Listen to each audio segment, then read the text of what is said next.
This is financial advisor Patrick Monroe talking about how to make a home budget.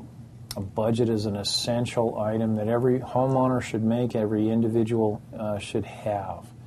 You know, what it is taking a piece of paper, really, or computer software if you're lucky enough to have a computer, and you can basically list your assets, number one, and the cash coming into your household from your job.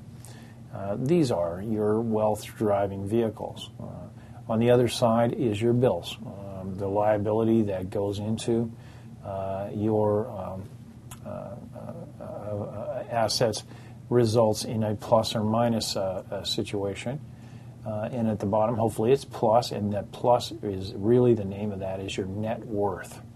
So strive to reduce your liabilities and your bills and to increase your assets, and therefore you'll have a higher net worth. This is Patrick Monroe, financial advisor, talking about how to develop a budget.